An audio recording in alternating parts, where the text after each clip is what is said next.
SST की जो series चल रही है जिसके अंदर डेमोक्रेटिक पॉलिटिक्स का हम लोग टॉपिक डिस्कस कर रहे हैं और उन टॉपिक्स के अंदर जो चैप्टर्स दिए गए हैं, फर्स्ट ऑफ ऑल हमने first chapter power sharing discuss किया।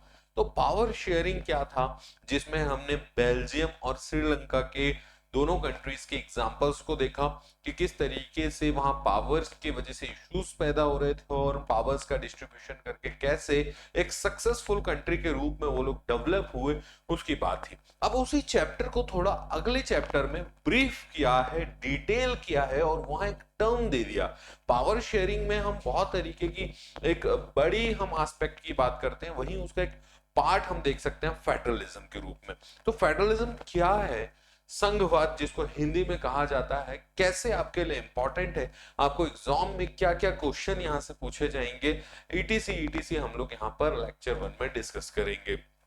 चूंकि एक लेंथी टॉपिक है तो इसके 2 लेक्चर्स आपको मिलेंगे, जिसमें कि लेक्चर 1 में हम समझेंगे कि द फाउंडेशन ऑफ चैप्टर क्या है, फेडरलिज्म को क्या कहते हैं, कैसे समझते हैं, बेसिक्स इसको समझेंगे। फिर सेकंड चैप्टर में इंडिया के कंसेप्ट में फेडरलिज्म कैसा है और उससे जुड़े हुए जो इंपॉर्टेंट क्वेश्चंस हमें पूछे जा सकते हैं एग्जाम में, हम उनको डिस्कस करेंगे। तो फेडरलिज्म, जैसे यहाँ मैंने एक इमेज यहाँ पर रखी है, एक यहाँ पर हमने इमेज में यहाँ पर एक हैंड शेक कर रहा है नेशनल और दूसरी तरफ से स्टेट। नेशनल की अगर हम बात करें तो जैसे आज आप राजस्थान में रहते हैं, कोई मध्य प्रदेश में रहता है, कोई महाराष्ट्र में रहता है, गुजरात में रहता है, इंडिया के किसी भी स्टेट में रहता है, तो ये हैंड उस स्टेट की तरफ से हो गया। लेकिन एट द एंड हम रहते कहाँ हैं? अगर आपसे पूछे कि आपकी सिटीजनशिप क्या है, आपकी नेशनैलिटी क्या है, आप किस कंट्री के सिटीजन है, तो आप ये नहीं बोलेंगे कि मैं महाराष्ट्र का सिटीजन हूं, मैं मध्य प्रदेश का सिटीजन हूं। मैं सिटीजन हूं इंडिया का, मैं सिटीजन हूं भारत का, मैं नागरिक हूं भारत का। लेकिन हमारे अपने स्टेट्स हैं, हमारे अपने स्टेट्स की लैंग्वेजेस हैं, हमारे स्टेट्स के कल्चर्स हैं, अपने रिचुअल्स हैं, तो उनके पावर्स को, उनकी चीजों को इंक्लूड करना, उन्हें अपने राइट्स देना, इसके लिए फेडरलिज्म का कंसेप्ट आता है। अब ये कंसेप्ट वर्ल्ड में किन किन टाइप्स में होता है, इसके अंदर क्या स्पेसिफिकेशंस होनी चाहिए, क्या कॉन्फ़िगरेशंस हमें देखने हैं, फेडरलिज्म होता क्या है, ये सारी बातें जो हैं हम यहाँ पर डिस्कस करेंगे। यहाँ आपको कंसेप्ट तो थोड़ा समझ में आ रहा होगा। फेडरलिज्म मतलब एक पार्टी यहाँ इंक्लूड नहीं होगी, एक पार्टी इंक्लूड नहीं, हैंड शेक हो रहा है, मतलब दो तो कम से कम है, दो से ज्यादा हो सकते हैं, उनकी बात की जाएगी। अब देखिए यहाँ पर अलग अलग हैंड्स, जो कि आप कह सकते हैं कि किसी भी देश की डेमोक्रेसी के लिए, लोकतंत्र के लिए बहुत जरूरी होते हैं। देश जो होता है वो किससे मिलकर बनता है? We the people of India, preamble आपको दी गई है, आपको स्टार्टिंग में ही प्रेम्बल दी गई है, we the people of India, हम भारत के लोग, भारत को एक संपूर्ण प्रभुत्व है ना, हम क्या बोलते हैं, we the people of India. तो हम भारत के जो लोग हैं ये मिलकर, हमसे जब हम बात करते हैं तो वहां हम पढ़ते हैं ना जनगण मन में, पंजाब सिंध गुजरात मराठा, है ना, तो ये पूरे जो कंट्री को एक साथ जोड़ने की बात है और उस एक साथ में भी सभी को अलग अलग डेवलपमेंट के लिए राइट्स देने की बात है, वो बात फेडरलिज्म करता है। आगे क्या कहा गया, व्हाट इज फेडरलिज्म? सो जो आपको चैप्टर कह रहा है मैं उसको थोड़ा सा रिवाइंड करूंगा कि let us get back to the contrast between Belgium and Sri Lanka. हमने लास्ट चैप्टर में बेल्जियम और श्रीलंका की कहानी पढ़ी थी। अब आप कहेंगे सर वो तो पढ़ ली, इस चैप्टर में क्यों बता रहे हैं? फाउंडेशन रखना जरूरी है। आपने देखा कि बेल्जियम में पहले जो था फेडरलिज्म जैसा कंसेप्ट था, तो या हम कह सकते हैं कि नहीं था, सेंट्रलाइज्ड था, राइट्स उतने नहीं थे। उन लोगों ने क्या किया कि डचेस को भी राइट्स दिए, फ्रांसिस या फ्रेंच लोगों को भी राइट्स दिए और डिस्ट्रीब्यूट कर दिया राइट्स को, इक्वल राइट्स दिया। एक बंदे के पास राइट्स नहीं रहा, एक कम्युनिटी के पास राइट्स नहीं रहा, तो वहां चीजें डिस्प्यूट नहीं हुई और बहुत अच्छे तरीके से वो कंट्री आगे चली। सेम केस श्रीलंका के कंसेप्ट में, तो वहां सिंगली लोगों के पास ही पावर रह गई, तमिल्स को पावर नहीं दी गई, सेंट्रलाइज्ड बात की गई, जो सिंगलीज या हम कह सकते हैं कि वहां के सेंट्रल से होना था वही आगे के लोगों को फॉलो करना था, तो वहां सिविल वॉर जैसी कंडीशंस बनी। उसी बात को यहाँ कहा जा रहा है। And Sri Lanka, that we saw in the last chapter, you would recall that one of the key changes made in the constitution of Belgium, जो बेल्जियम ने अपने कॉन्स्टिट्यूशन में जो चेंजेस किए was to reduce the power of the central government and to give these power to the regional government. उन्होंने क्या किया कि अपने जो सेंट्रल के पावर थे रीजनल बांटे, डचेस को डचेस एरिया में, फ्रेंच को फ्रेंच के एरिया में, और इक्वली उनको डिस्ट्रीब्यूट किया. They had their roles and powers, but all these powers were given to these governments and could be withdrawn by the central government. The change that took place in 1993 was that the regional governments were given constitutional power that were no longer dependent on the central government. उन्हें ऐसे power दिए गए जिन्हें छीना नहीं जा सकता था सेंट्रल गवर्नमेंट के द्वारा. अपने आप में उनको पूरी तरीके से वो पावर दिए गए जिसकी बात की जा रही. Thus, Belgium shifted from a unitary to a federal form. देखिए, दो फॉर्म में आगे इनकी बात करूंगा कि यूनाइटेड फॉर्म क्या होता है, फेडरल फॉर्म क्या होता है. दोनों फॉर्म्स को लेकर आपसे क्वेश्चंस पूछे जाएंगे. आपसे एमसीक्यू में ये भी पूछा जाएगा कि विच कंट्री फेडरल फॉर्म्स के रूप में आप देख सकते हैं कौन सी कंट्री फेडरल फॉर्म का एग्जांपल है, कौन सी कंट्री यूनाइटरी फॉर्म का एग्जांपल है. ये एमसीक्यूज यहीं से बनते हैं. अब एमसीक्यू हम कैसे क्रैक कर पाएंगे अपने एग्जाम में, जब हमारा कंसेप्ट क्लियर होगा पूरी तरीके से, जब हम कंसेप्ट को समझ चुके होंगे, घोट कर पी चुके होंगे, दिमाग में बैठा चुके होंगे, ना केवल रटने जाएंगे बल्कि हम कंसेप्ट को समझने जाएंगे, तो आपको इजीली अडॉप्टेबल होंगे और फिर आपको क्वेश्चन आंसर इजीली बनेंगे. यहां पर बात हो रही है thus Belgium shifted from a unitary to a federal form of government. तो बेल्जियम ने क्या किया कि भाई वहां जहां सेंट्रलाइज शासन था, यूनिटरी शासन था, यूनिटरी गवर्नमेंट थी, तो वो शिफ्ट हो गए और उन्होंने क्या किया, वहां पर एक फेडरल सिस्टम को अडॉप्ट किया, डिस्ट्रीब्यूशन किया. ये आपको बहुत अच्छे से मैंने लास्ट लेक्चर में समझाया है. फिर हम बात करते हैं Sri Lanka continues to be for all practical purpose. अब जैसा श्रीलंका में चल रहा था उन्होंने वैसा ही कंटिन्यू किया, है ना. उन्होंने कोई चेंजेस नहीं किया, पावर शिफ्ट नहीं किए, डिस्ट्रीब्यूट नहीं किए. A unitary system where the national government has all the power. Central government, national government के पास ही उनके पूरे पावर्स थे. Tamil leaders want Sri Lanka to become a federal system. अब यहां क्वेश्चन क्या बन सकता है कि कौन लोग थे जो श्रीलंका को फेडरल गवर्नमेंट के रूप में बनाना चाहते थे, सपोर्ट करना चाहते थे. तो डेफिनेटली तमिल्स को पावर्स नहीं मिल रही थी, तमिल्स को रिप्रेजेंटेशन नहीं मिल रहा था. That's why Tamils demanding that ये फेडरल सिस्टम होना चाहिए, बट ऐसा श्रीलंका में नहीं हुआ. और दैट इज व्हाई वहां पर सिविल वॉर जैसी कंडीशन टाइम टाइम पर बनी. अभी लास्ट कुछ ईयर्स में भी वहां पर ये सिचुएशंस थी और काफी ज्यादा क्रिटिकल सिचुएशंस हो गई थी.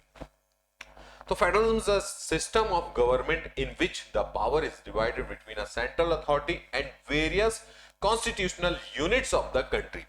क्या कहना चाह रहा है? कहना चाह रहा है कि फेडरलिज्म क्या है, जहां पर पावर का डिस्ट्रीब्यूशन होगा सेंट्रल गवर्नमेंट और वेरियस यूनिट्स ऑफ जो आगे होंगी, वो स्टेट हो सकती है, स्टेट के अलावा आप कोई बॉडी बना सकते हैं, सोशल बॉडी या लोकल बॉडीज, उन पर पावर का शिफ्टिंग होगा, पावर का डिस्ट्रीब्यूशन होगा. यूजुअली या फेडरलिज्म या federation has two levels of government. कम से कम एटलीस्ट वहां पर टू लेवल्स तो होने चाहिए, एक सेंट्रल एक स्टेट, मिनिमम टू होना चाहिए. क्योंकि अगर एक रहेगा तो हम तो उसको यूनिटरी मान लेंगे, हम उसको फेडरलिज्म नहीं मानेंगे, है ना. फिर हम आगे बढ़ते हैं. One is the government for the entire country, जो कि पूरे देश के, पूरे नेशनल के मुद्दे के लिए. अब हमको आधार कार्ड बनाना है, तो आधार कार्ड ऐसा थोड़ी ना कि मध्य प्रदेश का अलग बनेगा, महाराष्ट्र वालों का अलग बनेगा, गुजरात वालों का, राजस्थान वालों का. आधार कार्ड मतलब भारत के नागरिक, परिचय पत्र भारत के नागरिक. तो सेंट्रलाइज आईडी हमारी इंडियन हो गई, है ना. कुछ ऐसे चीजें हैं जिन पर सेंट्रल और कुछ ऐसी चीजें जिन पर स्टेट की बात होगी. That is usually responsible for a few subjects. जैसा हमने अभी आधार कार्ड का एग्जांपल लिया. Of common national interest. The other are governments at the level of provinces or states that look after much of the day-to-day administration of their state. अब daily, अब जैसे मान लीजिए लॉ एंड ऑर्डर मेंटेन करना है, कहीं चोरी हो गई तो केंद्र सरकार की सीबीआई नहीं आएगी उसको पकड़ने. हाँ, वो एक बड़े लेवल पर काम करते हैं, किसी केस को दे दिया गया, लेकिन लॉ एंड ऑर्डर स्टेट का सब्जेक्ट हो गया. कहीं पर अगर हम बात करते हैं कि नाली बनानी है, सड़क बनानी है, तो म्युनिसिपल कॉर्पोरेशन के अंतर्गत वो सब्जेक्ट्स आते हैं.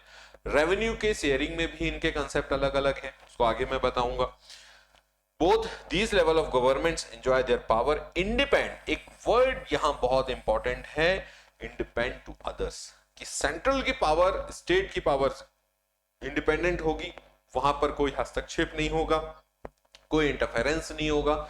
स्टेट के अलावा जो लोकल बॉडीज है उनको जो पावर दी गई तो वहां स्टेट का इंटरफेरेंस नहीं होगा। ये सारी कंसेप्ट की बात फेडरलिज्म करता है। फिर हम अगर देखें तो दुनिया में जो फेमस कंट्रीज हैं, कुछ फेमस कंट्रीज या कुछ प्रमुख कंट्रीज जहां फेडरलिज्म संघवाद देखने के लिए मिलता है, वो यहां पर रेड कलर से आपको बुक में दी गई है। इसके नीचे एक लाइन दी गई है, आप लोग उसको पढ़िएगा। द यहां पर दो only 25 of the world's 193 countries, मतलब अगर दुनिया में 193 देश एग्जिस्ट कर रहे हैं तो इनमें से 25 कंट्रीज जो है वो फेडरलिज्म को फॉलो करती हैं, संघवाद को, जिसमें इंक्लूडिंग इंडिया, हमारा इंडिया भी आता है। अब आप देखिए यहां पर हम कनाडा को देख सकते हैं, यहाँ यूनाइटेड स्टेट्स है, राइट से ब्राजील है, अर्जेंटीना है, नाइजीरिया है, इथोपिया है, साउथ अफ्रीका है, इंडिया है, रशिया है, ऑस्ट्रेलिया है ना, ये आपका स्पेन है, बेल्जियम है, स्विट्जरलैंड है, फिर यहाँ आप देख सकते हैं ऑस्ट्रेलिया है। तो ये कुछ कंट्रीज जो मैप में आपको दी गई है। यहाँ से आपको एमसीक्यूज पूछे जाएंगे कि विच ऑफ कंट्रीज जो है आपको फेडरलिज्म को फॉलो कर रही है, इनमें से कौन सी कंट्री फेडरलिज्म को फॉलो कर रही है।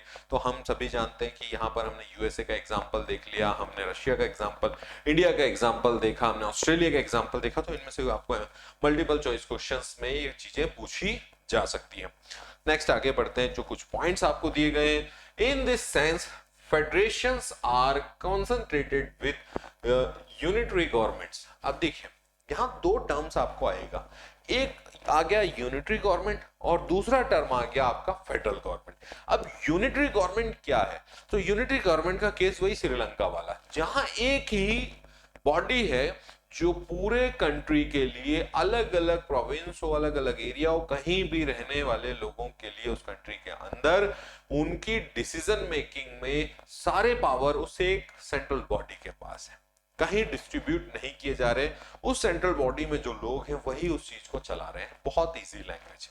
जबकि हम फेडरल कंडीशन में देखें तो फेडरल कंडीशन में डिफरेंट टाइप ऑफ एग्जांपल्स हमें मिलेंगे, जहां पर मिनिमम 2 बॉडीज होंगी, जहां सेंट्रल होगा, स्टेट होगा, उनको इंडिपेंडेंट रूप से पावर को डिस्ट्रीब्यूट किया गया, लोकल बॉडीज होंगी, उनके डेवलपमेंट के लिए कार्य किए गए। ये सारी चीजें यहां पर बात की गई। Under the unitary system either there is only one level of government or the sub units are subordinate to the central government।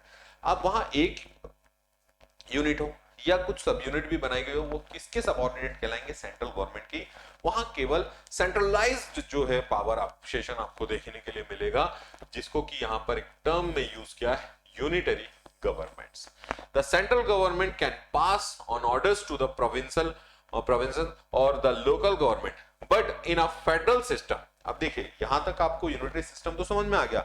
In the federal system, federal system क्या है, हम फेडरलिज्म तो पढ़ रहे हैं, तो फेडरल सिस्टम तो आपको क्वेश्चन में आना ही आना है। तो what is the federal system? Federal system, the central government can not order the state government to do something.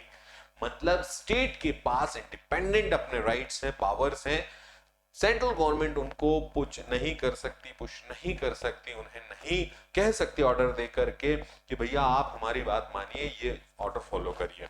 State government has powers of its own for which it is not answerable to the central government.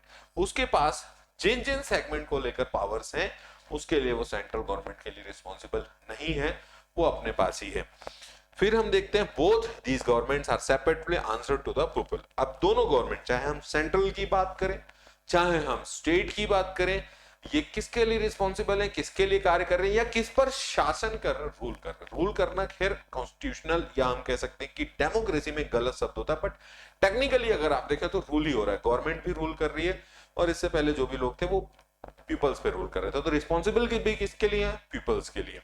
Next आप देखें तो ये यहां पर कुछ की features का एक मैंने यहां पर चार्ट दिया हुआ है, की फीचर्स ऑफ फेडरलिज्म, जिसको हम आगे देखेंगे। आप इस चार्ट्स के माध्यम से भी कुछ कंसेप्ट समझ सकते हैं। 2 और लेवल गवर्नमेंट, 2 और मोर गवर्नमेंट, 2 और more levels of government, constitutionally guaranteed authority, है ना। तो ये सारी जो कंसेप्ट है आपको फेडरलिज्म के अंदर दिए गए। अब इसमें हम फर्स्ट पॉइंट की बात करते हैं, क्या कह रहा है। Let us look at some of the key feature of federalism.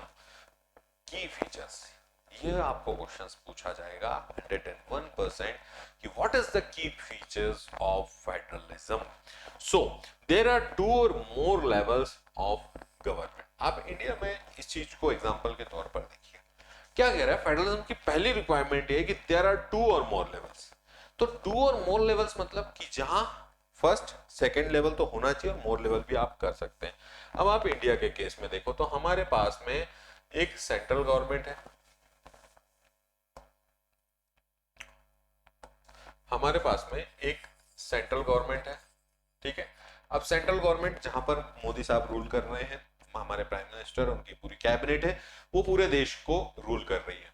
फिर हम आ जाते हैं स्टेट में। फॉर एग्जाम्पल आप मध्य प्रदेश में रहते हैं या आप उत्तर प्रदेश में रहते हैं या आप राजस्थान, हम उत्तर प्रदेश का एग्जाम्पल लेते हैं।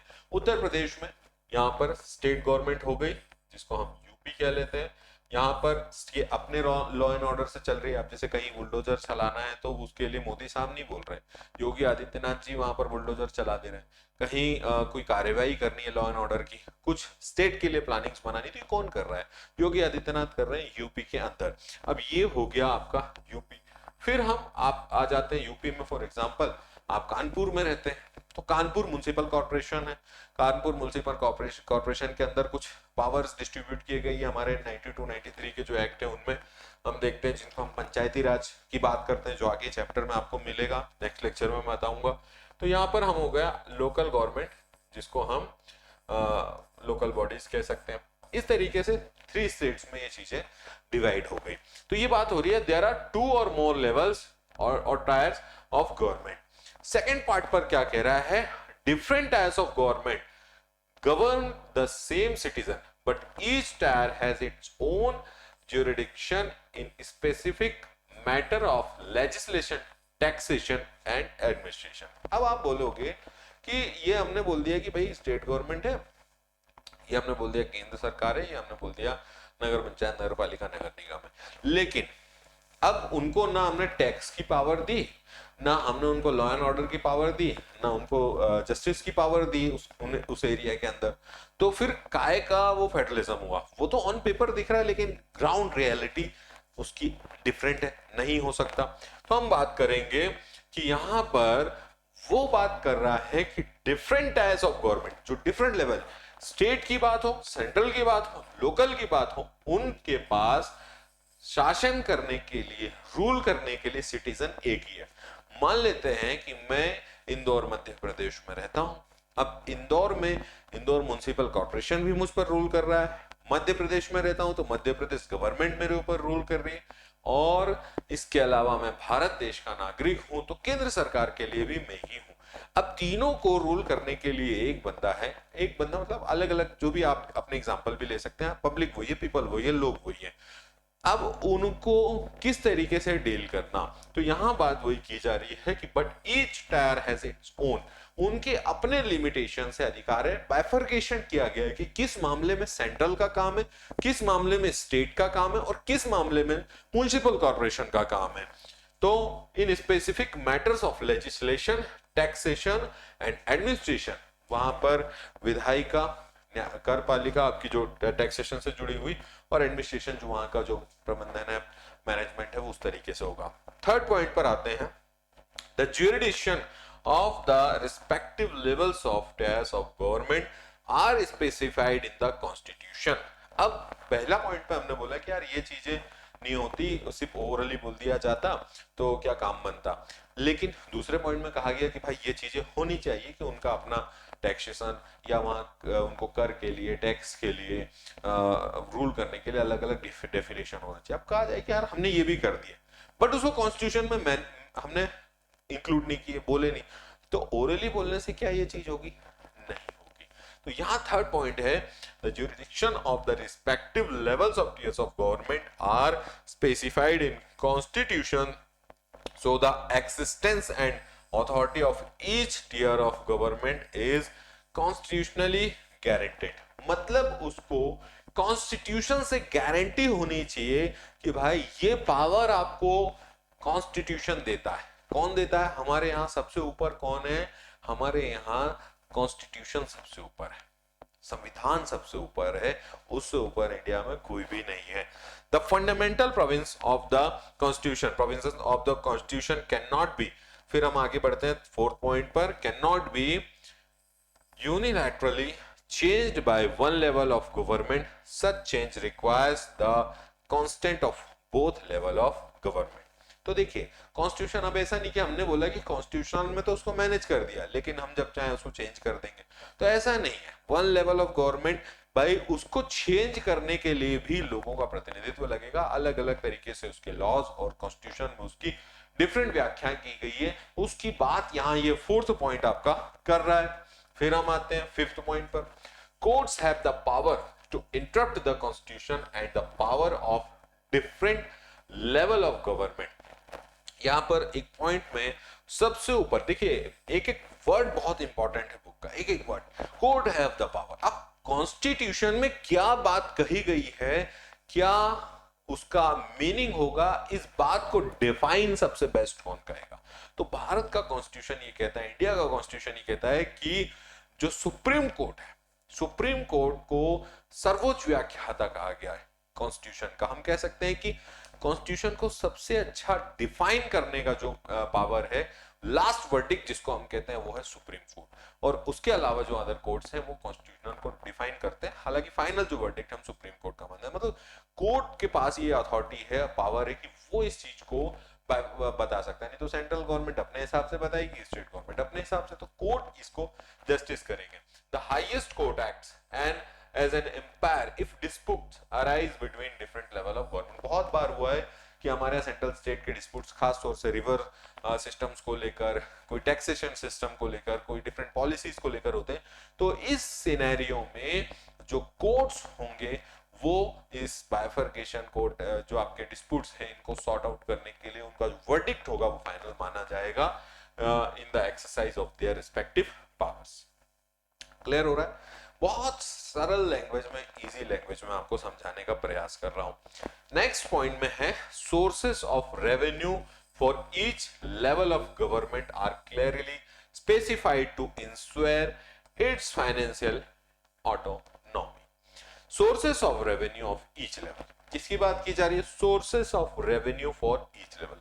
अब हर किसी को एडमिनिस्ट्रेशन चलाना तो फाइनेंस इज ब्लड, पैसे की तो जरूरत है, हम इकोनॉमिक्स में भी चीजें पढ़ेंगे। Of government are clearly specified to ensure its function. अब भाई किस तरीके का टैक्स कौन वसूलेगा, उसमें से कितना अपने पास रखेगा, कितना दूसरे को, स्टेट को या सेंट्रल को भेजेगा, या पूरा अपने पास रखेगा, इसका क्लैरिफिकेशन पूरा यहाँ क्लियर होना चाहिए। ठीक है, ये इंडियन कॉन्स्टिट्यूशन में क्लियर भी है।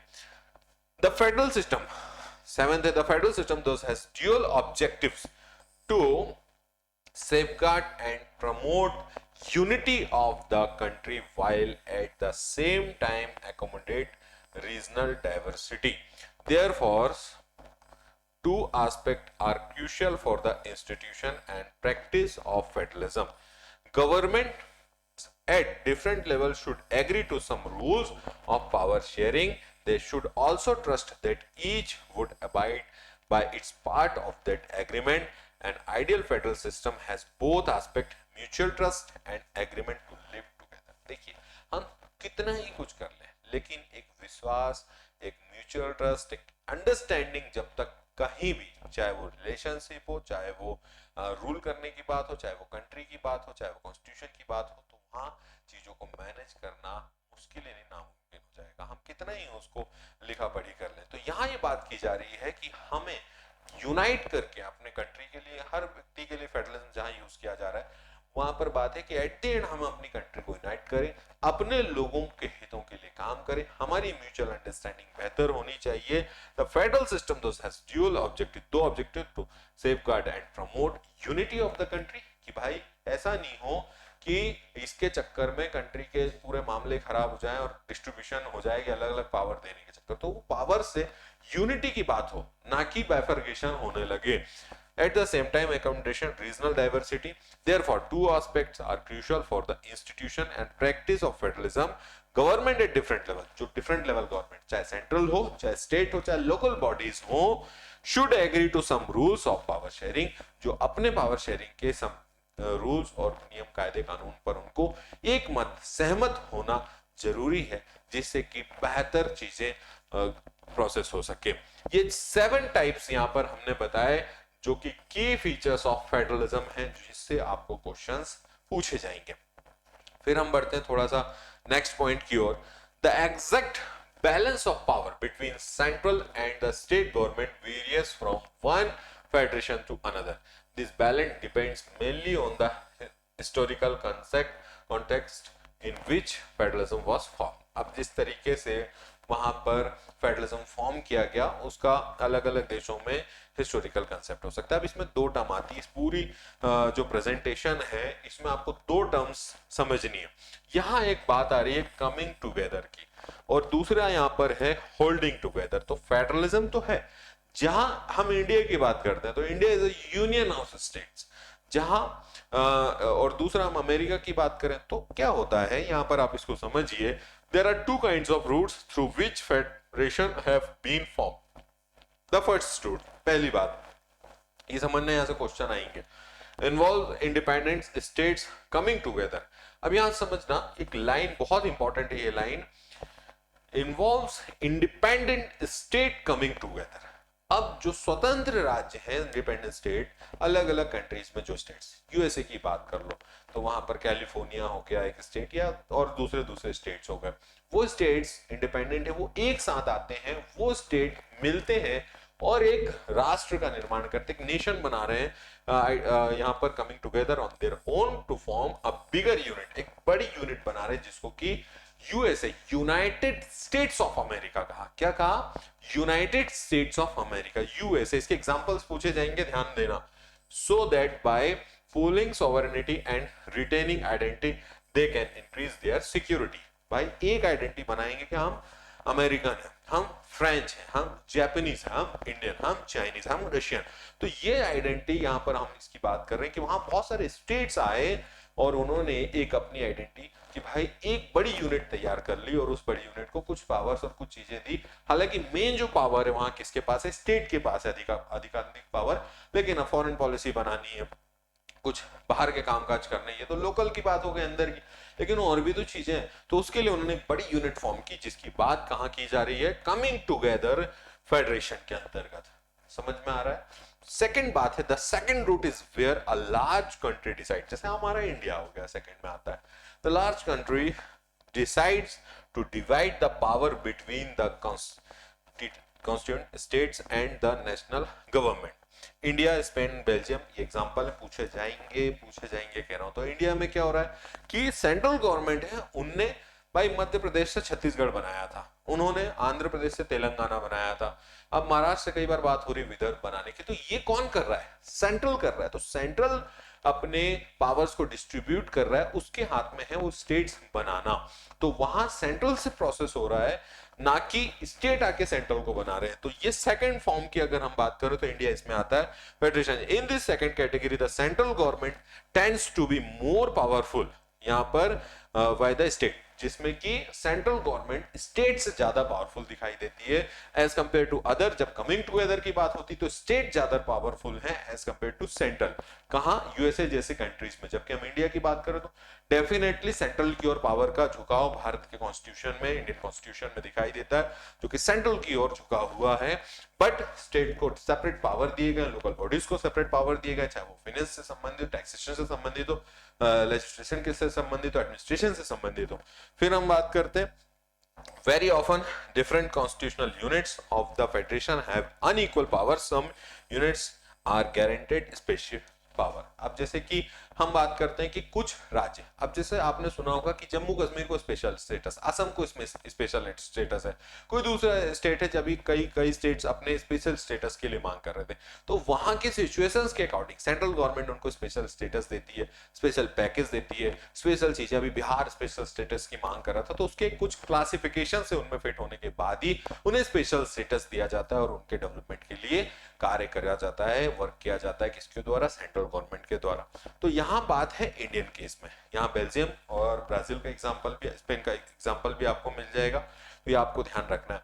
ये था हमारा लेक्चर 1, जिसमें अभी हम लोग डिस्कस कर रहे थे आपका जो चैप्टर 2 है, डेमोक्रेटिक पॉलिटिक्स के अंदर फेडरलिज्म का, उसको हम लोग डिस्कस कर रहे थे। इसी का लेक्चर 2 में नेक्स्ट सेशन में लेकर आऊंगा, जिसमें कि जिसमें कि हम इंडिया के पर्सपेक्टिव में चीजें और जो आपका चैप्टर शेष रह गया है वो आपको बताया जाएगा। तो फाउंडेशन इस चैप्टर का क्लियर किया है मैंने इस लेक्चर में। आई होप आपके दिमाग में अच्छे से बैठा होगा, कंसेप्ट क्लियर हुआ होगा फेडरलिज्म का, और आगे के चैप्टर में हम नेक्स्ट चीजों को डिस्कस करेंगे। वीडियो अच्छा लगा तो जरूर लाइक कर दें, चैनल सब्सक्राइब कर लें, और आप हमारे व्हाट्सएप ग्रुप से जुड़ने के लिए कमेंट बॉक्स में जो लिंक दिया गया है उसको भी ज्वाइन कर सकते हैं। Thank you.